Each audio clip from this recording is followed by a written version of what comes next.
அனைவருக்கும் வணக்கம். இன்னைக்கு நம்ம வேள்பாரியின் 24வது அத்தியாயம் பார்க்க இருக்கிறோம். வாங்க வாசிக்கலாம். இதை எழுதிய சு. வெங்கடேசன் ஐயா அவர்களுக்கு நன்றி. கார்காலத்தின் தொடக்க நாளிலேயே மழை கொட்டி தீர்த்தது. கபிலரின் உடல் சூழலுக்கேற்ப தன்னை தகவமைத்து கொண்டது. கபிலர் இருந்த வீட்டில்தான் எந்நேரமும் பாரியின் மகள்கள் இருந்தனர். அங்கவை சங்கவையோடு சேர்த்து 8 பேருக்கு எழுத்துக்களை கற்றுக் கொடுக்க தொடங்கியிருந்தார் கபிலர். நடு வீட்டில் மரப்பலகையில் மணல் கொட்டி அதன் மேல் உயிரெழுத்துக்களை எழுத சொல்லிக் கொடுத்து கொண்டிருந்தார். சிறிது காலம் கபிலருக்கு உதவியாக அவரோடு இருந்து விட்டு வருவதாக சொல்லி மயிலா அங்கேயே தங்கிவிட்டாள். பரம்பு நாட்டின் தென்பகுதி எல்லைக்காவல் பொறுப்பாளன் கூலையனிடமிருந்து தேக்கனுக்கு தகவல் வந்திருந்தது. குடநாட்டு அமைச்சன் கோளூர் சாத்தானின் கைகளை வெட்டி அனுப்பியதற்கு பிறகு குட்டநாட்டு அரசவைக்கு குடநாட்டின் தூதுவர்கள் சென்றுள்ளனர். அடுத்து நிகழப்போவதை பற்றிய விழிப்போடு இருக்க வேண்டிய வேலை இது என அவர் நினைத்தார். கொற்றவை கூத்து முடிந்து 1 வாரத்துக்கு பிறகு கபிலரின் உடல் முற்றிலும் குணமானது. ஆனால் மனம் மிகவும் துவண்டே இருந்தது. நீலன் புறப்பட்ட பிறகு கபிலரின் மனம் நிலை கொள்ள நாள் எடுத்து கொண்டது. பார்த்த முதல் கணத்திலிருந்து அவனை பற்றிய வியப்பு பெருகி கொண்டே இருந்தது. வேட்டுவன் பாறையில் பார்த்தபோது கையில் பிடித்திருந்த அதே வேர்க்கம்போடு கபிலரிடமிருந்து விலகி காட்டுக்குள் மறைந்தான் நீலன். கண்களை விட்டு பிரியும் வரை கபிலரின் கண்கள் அசைவற்று பார்த்து கொண்டே இருந்தன. இப்போது கபிலரோடு எந்நேரமும் உடனிருந்து உதவிகள் செய்பவன் உதிரன். இவனும் நீலனைப் போலத்தான் துடிப்பேறிய இளைஞன். கபிலரின் தேவைகளை மிகுந்த அக்கறையோடு கவனித்து வருபவன். ஒரு பகற்பொழுதில் கபிலரின் வலது காலை தனது தொடையின் மேல் தூக்கி வைத்து கொண்டு விரல் நகங்களை நறுக்கத் தொடங்கினான் உதிரன். அவரின் வலது கால் நடுவிரல் சூம்பி போய் சின்னஞ்சிறியதாக இருந்தது. அந்த விரலின் அடிப்பகுதியை விரல்களால் மெல்ல நீவிவிட்டான். சற்றே உயரமான மரப்பலகையின் மேல் உட்கார்ந்திருந்தார் கபிலர். அவரின் எண்ணங்கள் வேறு எங்கோ இருந்தன. உதிரன் நகம் நறுக்குகிறான் என்பது மட்டுமே அவரின் நினைவில் இருந்தது. சூம்பிய விரலுக்கு உணர்ச்சி இல்லாததால் அவன் அந்த விரலின் அடிபாகத்தை நீவி விட்டு கொண்டிருப்பதை அவரால் உணர முடியவில்லை.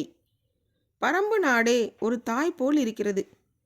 அழிந்த இனங்களை வாழ துடிப்பவர்களை, எங்கெங்கோ இருந்து வந்து சேர்ந்தவர்களை எல்லாம் அள்ளி அணைத்து கொண்டுள்ளது. சேரனின் நாடு, சோழனின் நாடு, பாண்டியனின் நாடு என மன்னர்களால் தானே நாடுகள் அறியப்படுகின்றன. ஆனால் ஒரு தாயின் குணத்தோடு விளங்கும் நாட்டை ஏன் தாய்நாடு என சொல்லக்கூடாது? நாட்டை தாயோடு ஒப்பிடும் எண்ணம் இதுவரை யாருக்கும் தோன்றியதில்லை.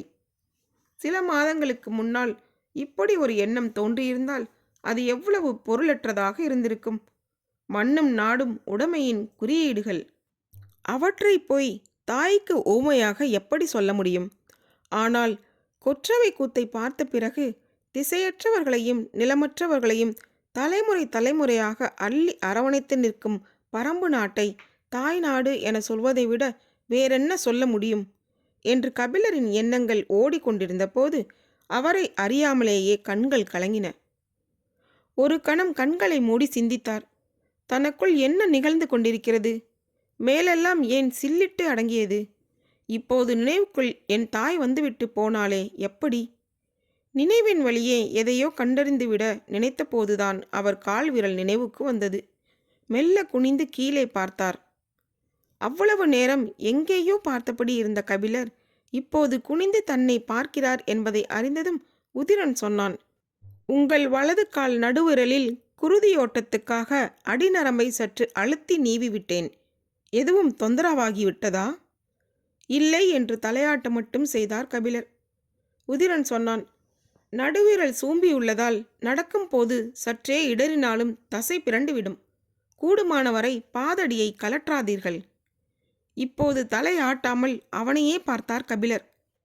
வேட்டுவன் பாறையில் ஏறும் போது நீலன் உங்கள் பாதடியை கலட்ட சொன்னதால்தான் உடனே உங்களுக்கு தசை பிறண்டிருக்கிறது. காட்டில் பிடித்து நடப்பதை போன்ற வடிவில் ஒரு பாதடியை செய்து தர ஏற்பாடு செய்கிறேன் என்று சொல்லியபடி விரலின் அடிப்பாகத்தை அழுத்தி நீவி விட்டான் உதிரன். கபிலரின் கண்கள் கலங்கின. அதை கவனித்த உதிரன் வலி ஏற்படுவது போல மிகவும் அழுத்திவிட்டேனோ என்று பதற்றப்பட்டு கேட்டான். இல்லை, சிறுவயதில் என் தாய் அந்த விரலின் அடிநரம்பை இளஞ்சூட்டு எண்ணெய் தொட்டு அழுத்தி நீவி விடுவாள். அப்போது ஏதாவது ஒரு கணத்தில் அந்த விரலை நான் உணர்ந்திருக்கிறேன். மற்ற நேரங்களில் அதை நான் உணர்ந்ததே இல்லை. எத்தனையோ ஆண்டுகள் ஓடிவிட்டன. எவ்வளவோ நிலப்பரப்புகளை நடந்தே கடந்திருக்கிறேன். பல்லாண்டுகளுக்குப் பிறகு சட்டென இப்போது ஒரு கணம் அந்த விரலை நான் உணர்ந்தேன். உணர்ந்த அந்த கணம் என் தாய் நினைவுக்கு வந்துவிட்டாள். உடலெல்லாம் சிலிர்ப்பு மேலிடுகிறது என சொல்லியபடி உதிரனின் உச்சந்தலையில் கை வைத்தார் கபிலர். ஊறிய கண்ணீர் ஒழுகாமலாயிருக்கும். சிறிது நேரத்தில் பெண் பிள்ளைகள் மொழி கற்றுக்கொள்ள வீடு வந்தனர். நறுக்கிய நகத்துண்டுக்களை எடுத்துக்கொண்டு உதிரன் வெளியேறினான். கபிலர் மொழிக்குள் நுழையத் தொடங்கினார். மழை அதிகமாக தொடங்கியது. வாரக்கணக்கில் விடாது கொட்டும் அடைமழை இன்னும் சில நாட்களில் தொடங்கும். அடைமழை தொடங்கிவிட்டால் அடுத்து கடுங்குளிர்.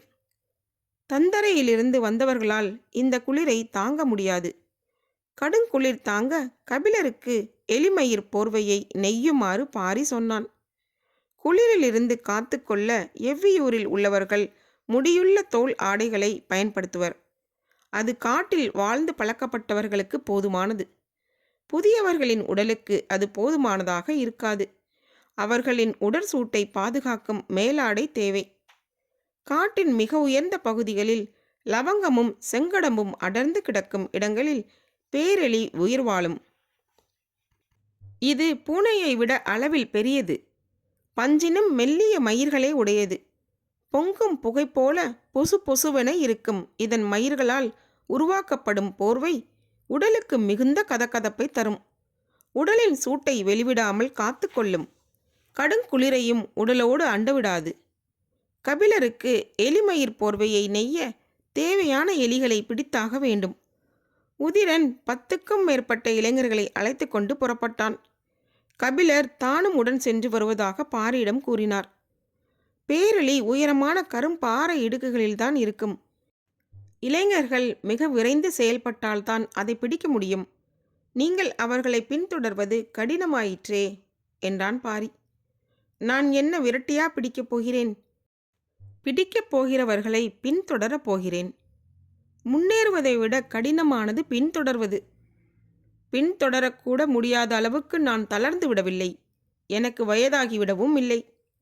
சின்ன சிரிப்புடன் பாரி சொன்னான். மழைக்காலம் அல்லவா, பாறைகள் வழுக்கும் என சொல்ல வந்தேன். எப்படி சொன்னாலும் நீ சொல்ல வரும் செய்தி அதுதானே என்றார் கபிலர். நான் பதில் சொல்லவில்லை என்றால் உங்கள் வினாவே விடையாகிவிடும். என் தோழன் அவனது சொல்லாலேயே கண்டறியப்பட்டு விடக்கூடாதல்லவா?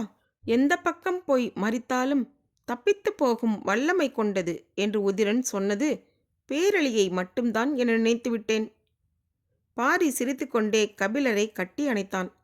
இருவரும் புறப்பட்டனர். ஆதிமலையின் குறிப்பிட்ட திசை நோக்கி இளைஞர்கள் வேகமாக சென்றனர். சூரிய ஒளி நற்பகல் வரைதான் தெரியும்.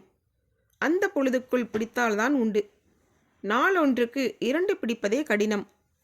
ஒரு போர்வை செய்ய குறைந்தது 20 பேரெலிகளையாவது பிடித்தாக வேண்டும். உதிரன் சரசரவன பாறைகளில் ஏறி போய் கொண்டிருந்தான். மிக சிறிய நேரம்தான் அவர்களை பின்தொடர்ந்தனர். அதன் பிறகு பின்தொடர்தலுக்கு வாய்ப்பில்லாமல் போய்விட்டது. பாரியும் கபிலரும் பேசியபடி அவர்கள் சென்ற திசை நோக்கி மலையேறி கொண்டிருந்தனர். பன்மயிர் பேரெலி என்று இந்த எலியை பற்றி பழம் புலவர் ஒருவர் பாடியுள்ளார் என்று சொன்ன கபிலர் சட்டென நினைவு வந்தவராக சொன்னார். அங்கவை கற்றுக்கொள்வதில் அளவற்ற ஆர்வத்துடன் இருக்கிறாள். பாரிக்கு இது புதிய செய்தி அல்ல. ஆனால் கபிலர் வாயால் கேட்பது மகிழ்வை தந்தது. பொதுவாக மாணவர்கள் தெரிந்து கொள்வதற்காகத்தான் கேள்வி கேட்பார்கள். அங்கவையோ அறிந்து கொள்வதற்காக கேள்வியில் கேட்கிறாள். இரண்டுக்கும் என்ன வேறுபாடு என்பதைப் போலிருந்தது பாரியின் பார்வை. மரத்தை தெரிந்து கொள்ள மரத்தை பார்த்தால் போதும். ஆனால் மரத்தை அறிந்து கொள்ள அதன் வேரை பார்க்க வேண்டும் அல்லவா? அதை போலத்தான் உயிரெழுத்து 12 என்று நான் சொன்னபோது தெரிந்து கொள்ளும் ஆர்வத்தோடு என்னென்ன என கேட்பாள் என நினைத்தேன். அவளோ ஏன் 12 என கேட்டாள். வினா சரிதானே? சரிதான். ஆனால் விடைக்கான இடம் வினாவில் இருக்க வேண்டுமல்லவா? எத்தனையோ தலைமுறைகளாக நமது முன்னோர்கள் ஒளியை உருட்டி உருட்டி எழுத்தாக்கி வைத்திருக்கிறார்கள்.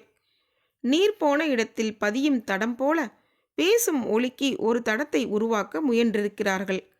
இந்த பெரும் பட்டறிவு சேகரத்தை எனது அறிவால் எப்படி அளந்து பார்த்து விடை சொல்ல முடியும்? கபிலரின் விடை பாரிக்கு பொருத்தமாகப்பட்டது. கபிலர் சொன்னார், முன்பு ஒருமுறை என்னிடம் மொழி கற்ற மாணவி இப்படித்தான் வினாக்களை கேட்டுக்கொண்டே இருப்பாள். காலையில் அங்கவை கேள்வி கேட்டதில் அவளின் நினைவாகவே இருக்கிறது என்று சொன்னபடி எதிரில் இருக்கும் வேங்கை மரத்தை பார்த்து அப்படியே அசைவற்று நின்றார் கபிலர். பாரியும் நின்றான். வேங்கை மரத்தின் தாழ்வான கிளையில் மயில் ஒன்று அமர்ந்திருந்தது. பேச்சு கேட்டு பறந்துவிடக் கூடாது என்பதற்காக கபிலர் பேச்சை நிறுத்தினார். அது தன் தலையை மட்டும் மேலே தூக்கியது. அதன் அசைவை உற்று பார்த்து கொண்டிருந்தார் கபிலர். பாரி மரத்தின் அடிவாரத்தில் எதையோ உற்று பார்த்து கொண்டிருந்தான். மயில் மெல்ல தலையை திருப்பி இருவரையும் பார்த்தபடி கிளையிலிருந்து குதித்து காட்டுக்குள் மறைந்தது. இன்னும் சிறிது நேரம் உட்கார்ந்திருக்க கூடாதா? வெறுகு பூனையின் கண்களுக்குள் இருக்குமே நீலமும் பச்சையும் கலந்த கலவை, அதுதானே மயில் தொகையின் கண்களிலும் இருக்கிறது என்றார் கபிலர். பாரி மறுமொழி ஏதுமின்றி மரத்தின் அடிவாரத்தை நோக்கி நடந்தான். கபிலர் அந்த கிளையை நோக்கி சென்றார். மயில் கிளையிலிருந்து தாவி மண்ணில் கால் பதித்த இடத்தில் அதன் காலடி படிந்திருந்தது. அதை பார்த்தபடி சொன்னார், மயிலின் காலடியை நொச்சி இலைக்கு ஓமை சொல்வர். வெண்ணொச்சி 5 இலைகளை உடையது. மயிலுக்கு முன்பக்கம் 3 விரல்கள் தானே, அதனால் கருநொச்சியை தான் ஓமை சொல்லியிருக்க வேண்டும். அதற்குத்தான் 3 இலை. கபிலரின் பேச்சுக்கு பாரியிடமிருந்து மறுமொழி ஏதும் இல்லை. நீ என்ன பார்த்து கொண்டிருக்கிறாய் என வினவியபடி பாரியின் அருகில் வந்தார் கபிலர். மரத்தின் பட்டையில் ஒட்டியிருந்த செந்நிற தடத்தை காண்பித்து பாரி சொன்னான், புலி தனது வாயில் இருந்த குருதியை துடைத்துவிட்டு போயிருக்கிறது. கபிலரின் கண்கள் குருதியை உற்று பார்த்தன. புலியின் வாயில் இவ்வளவு குருதி இருந்திருக்குமே, ஆனால் அது யானையைத்தான் வீழ்த்தியிருக்கும். கபிலரின் கண்கள் பாரியை உற்று பார்த்தன. புலி குட்டி போட்டிருக்கும் புதருக்குள் யானை எதிர்பாராமல் நுழைந்ததால் இந்த தாக்குதல் நடந்திருக்கலாம். தடத்தின் வழியே காட்சியை அடுக்கிக் கொண்டே போனான் பாரி. கபிலரின் மனதுக்குள்ளும் சொற்கள் விரிந்து கொண்டே போயின. கிளையில் தோகை விரித்த மயில், அடியில் குருதி துடைத்த புலி. மயிலின் கால்தடம் நொச்சியை சொன்னது. புலியின் வாய்த்தடம் யானையை கொன்றது. குருதியுளரா வேங்கையின் அடியில் தனது இறகு உதிர்க்காமல் சென்றது மயிலே என கபிலரின் மனம் காட்சிகளை சரசரவென தொகுத்து கொண்டிருந்த போது பாரியின் வலது கை ஈட்டியை இறுக பிடித்திருந்தது. ஏனென்றால் குருதியின் ஈரம் காயாமல் தான் இருந்தது. ஒருவேளை அந்த புதர் மிக அருகில் இருக்கலாம். விழா என்றால் அறுவகை தராசும் தரைத்தட்டும் ஓசை நிற்காமல் கேட்க வேண்டும். அதுவே திருவிழா என்றால் இந்த அறுவகையோடு சேர்ந்து 7 வகை அளவையும் நில்லாமல் நீள வேண்டும். அதனினும் பெருவிழா என்றால் இந்த 2ஓடு சேர்த்து எண்வகை இன்பத்தில் நகரம் திளைக்க வேண்டும். இதுவே விழாக்களுக்கு இலக்கணம் கண்டோர் சொன்ன சொல்.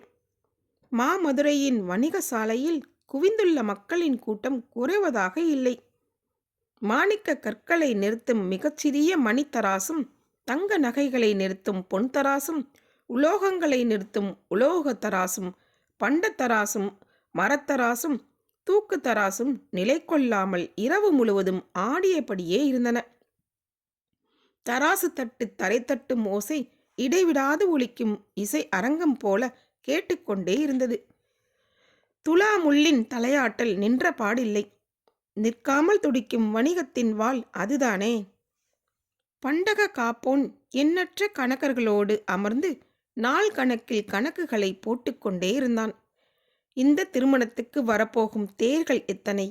1 குதிரை இழுக்கும் தேர், 2 குதிரைகள் இழுக்கும் தேர், 4 குதிரைகள் இழுக்கும் தேர் என வகைக்கு ஏற்ப பிரித்து கணக்கிட்டனர்.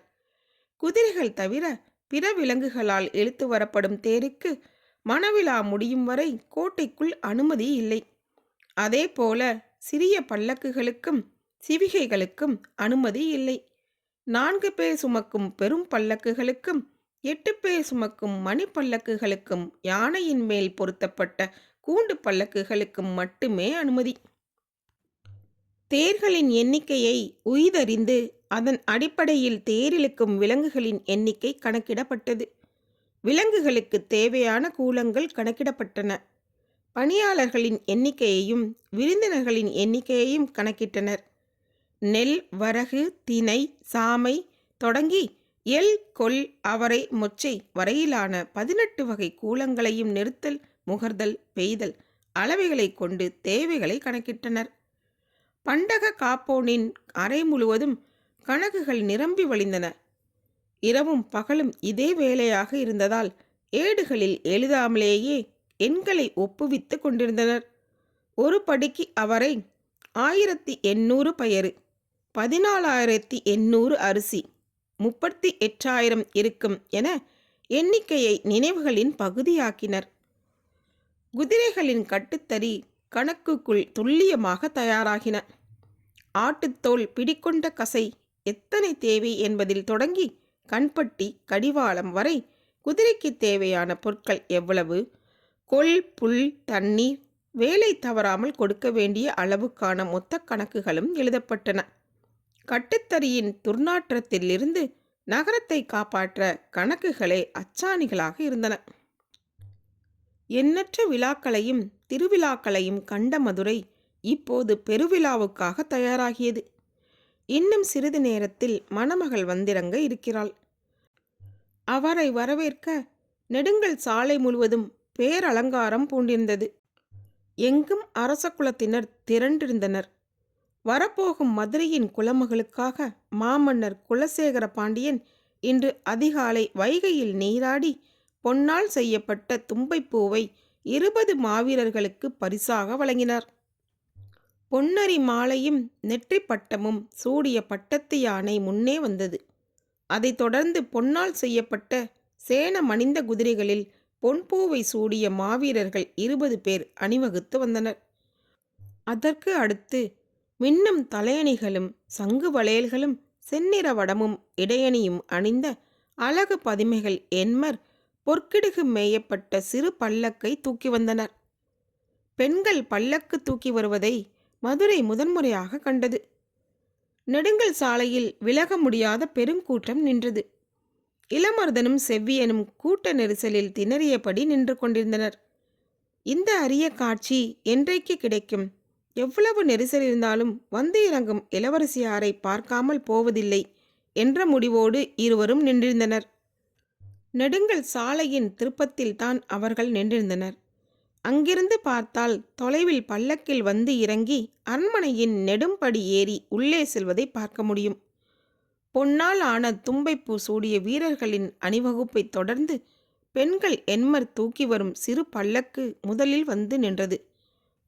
அதிலிருந்து இறங்கப் போவது யார் என எல்லோரும் ஆர்வத்துடன் பார்த்து கொண்டு நின்றனர். ஆனால் அந்த பல்லக்கில் இருந்து யாரும் இறங்கவில்லை. முன்னால் இருப்பவன் அடைத்து நின்றதால் இளமருதனால் சரியாக பார்க்க முடியவில்லை. யார் இறங்குவதென்று தெரியவில்லை.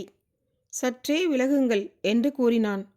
அதற்கு அடைத்து நின்ற அந்த மனிதன் சொன்னான், அந்த பல்லக்கில் இருந்து யாரும் இறங்க மாட்டார்கள். செவியன் அவனை உற்று பார்த்தான். தோற்றமே அவன் ஒரு வணிகன் என்பதை சொல்லியது. சாத்துக்களின் கூட்டத்தை சேர்ந்தவன் என்பதை பிற அடையாளங்களை கொண்டு அறிந்தனர். அவன் பல செய்திகளையும் அறிந்திருப்பான் என உய்தறிந்த செவியன் கேட்டான், அந்த பல்லக்கில் யாரும் வரவில்லையா? அது பொற்கிடு வேய்ந்த பல்லக்கு. சாத்துக்களின் விழாக்களில் அதற்குத்தான் முதலிடம். அந்த பல்லக்கில் யார் இருப்பார்? செல்வத்தின் இளவரசி இருப்பாள். அவன் சொல்வது புரியாமல் இருவரும் முழித்தபோது அவன் மேலும் சொன்னான், அது சக்கரவாக பறவையை கொண்டு வரும் பல்லக்கு. அந்த கணம் இளமருதனுக்கு தூக்கி வாரி போட்டது. இப்பெரும் விழாவில் தலைமரியாதை கொடுத்து பொற்பல்லக்கில் எடுத்து வரும் பறவைக்காக செய்யப்பட்ட மேடையிலா நான் ஈச்சமர சட்டங்களால் செய்யப்பட்ட தேவாங்கின் கூட்டை வைத்திருந்தேன். அந்துவன் கோபப்பட்டதன் நியாயம் இப்போது விளங்குகிறது என எண்ணிக்கொண்டிருக்கும் போதே செம்மணிகள் பதிக்கப்பட்ட மகர பல்லக்கு வருவது தொலைவில் தெரிந்தது. சூரிய ஒளி மின்னி மேலெழும் அழகு எல்லாவற்றையும் சொன்னது. 8 அன்னகர்கள் தூக்கி வருகிறார்களே, அதுதான் இளவரசியாரின் பல்லக்கு என்றான் அந்த வணிகன். அவன் சொல்லாமலே அதுதான் இளவரசியாரின் பல்லக்கு என்பது தெரிந்தது. ஆனால் தூக்கி வருபவர்களை அன்னகர்கள் என சொல்கிறானே என எண்ணியவாறே அவர்கள் யாரென கேட்டான் இளமருதன். விதை எடுக்கப்பட்டவர்கள் என்றான் வணிகன். அவன் சொல்லிக் கொண்டிருக்கும் போதே இசை கருவிகளின் முழக்கம் எங்கும் கேட்கத் தொடங்கியது. அரண்மனை பெண்கள் மங்கள குலவை இட்டனர். இளவரசியாரை வரவேற்க பழையன் மாதேவி படியிறங்கி வந்தார். மலர் குவியலும் மஞ்சள் அரிசியும் பொன்வட்டில் எடுத்தபடி சேடி பெண்கள் உடன் வர, அவர் வந்து நிற்பதும் பொற்பல்லக்கு மாளிகை நெடும்படியின் எதிரில் வந்து நிற்பதும் ஒரே பொழுதில் நிகழ்ந்தன. தொட்டியில் தண்ணீர் இறங்குவதைப் போல பல்லக்கை சிறு அசைவு கூட இன்றி கீழிறக்கினர் அன்னகர்கள். தங்களின் கால் பார்த்தபடியே வணங்கி பின் நகர்ந்து நின்றனர். இசைக்கருவிகளின் ஓசை எங்கும் எதிரொலித்து கொண்டிருந்தது. மாடங்களிலிருந்து பூக்கள் சொரியப்பட்டு கொண்டிருந்தன. பல்லக்கிலிருந்து இறங்கும் இளவரசியை பார்க்க கூட்டம் அலைமோதி கொண்டிருந்தது. இளமருதன் எக்கி வணிகனின் தோள்பட்டையை தாண்ட முயன்றான். மகர பல்லக்கின் செம்மணிகள் ஒவ்வொன்றை பற்றியும் சொல்லி அவற்றின் நிறப்பெருமையையும் அவை எடுக்கப்பட்ட நிலங்களின் தன்மையையும் அவை தாங்கி வந்துள்ள இளவரசியாரின் சிறப்பையும் இணைத்து இணைத்து சொல்லி மகிழ்ந்தான் வணிகன். அவளுடைய வார்த்தைகளில் வணிகர் குலம் பெருமிதம் பொங்கியது. எல்லோரின் கண்களும் இறக்கப்பட்ட பல்லக்கையே பார்த்து கொண்டிருந்தன. மேல தாளங்களின் ஓசையாலும் தூவப்படும் வண்ண மலர்களாலும் நெடுங்கல் சாலை திணறியது. பழையன் மாதேவி வந்து நின்ற பின்னும் பல்லக்கிலிருந்து யாரும் இறங்கவில்லை. பெருகும் உற்சாகத்துக்கு நடுவே மிக சிலரின் கண்கள் தாமதமாகும் அந்த காலத்தை கணித்து கொண்டிருந்தன. பல்லக்கின் உள்ளே இருந்தவள் யோசித்து கொண்டே இருந்தாள். இந்த தயக்கம் எனது வாழ்வின் எல்லா உண்மைகளையும் சொல்லும். கண்மூடி அந்த கணத்தை கடந்தாள். நெஞ்சின் அழுத்தத்தை மூச்சு காற்று வெளியேற்றியது. மூடிய கண்களை திறந்தாள். இடக்கை விரல்களால் செம்பட்டு திரைசீலையை மெல்ல விளக்கினாள். மதுரையின் மண் அவள் கண்களில் பட்டது. சற்று நேரம் மண்ணை பார்த்து கொண்டிருந்தவள் காலடியை மதுரையில் வைத்தாள். கூட்டத்தின் ஆரவாரமும் இசை முழக்கமும் வாழ்த்து சொல்லும் எங்கும் எதிரொலித்து கொண்டிருந்தன. இளமருதன் நின்ற இடத்திலிருந்து நெறிப்படும் கூட்டத்துக்குள் தலை தூக்கி பார்த்தான். தூவப்படும் மலர்களுக்கு இடையில் கண்கொள்ளா பேரழகு நகர்ந்து கொண்டிருந்தது. இளமஞ்சள் வெயிலில் கன நேரத்தில் மறைந்த அவளது வடிவு கண்டு அவனை அறியாமலேயே உலகின் பேரழகி என்று வாய் முணுமுணுத்தது. முன்னால் நின்றிருந்த வணிகனின் காதில் அந்த முணுமுணுப்பு கேட்டது. அவன் சற்றே திரும்பி சொன்னான், அந்த அழகையும் விஞ்சும் பேரறிவு கொண்டவள் பொற்சுவை. இளமருதனுக்கு என்ன சொல்வதென்று தெரியாமல் வணிகனை பார்த்தான். அவன் மேலும் சொன்னான், பெரும் புலவர் கபிலரிடம் கல்வி பயின்றவள் அல்லவா? பரம்பின் குரல் ஒலிக்கும். இதோட இந்த அத்தியாயம் முடிகிறது. இனி ஒரு அடுத்த அத்தியாயத்தில் உங்களை சந்திக்கும் வரை உங்களிடமிருந்து விடைபெறுவது தீபா. நன்றி, வணக்கம். இந்த புத்தகம் உங்களுக்கு பிடித்திருந்தால் சப்ஸ்கிரைப் பண்ணுங்கள், ஷேர் பண்ணுங்கள், கீழே இருக்க லைக் பட்டனை கிளிக் பண்ணுங்கள். மீண்டும் பாரி வருவான். நன்றி, வணக்கம்.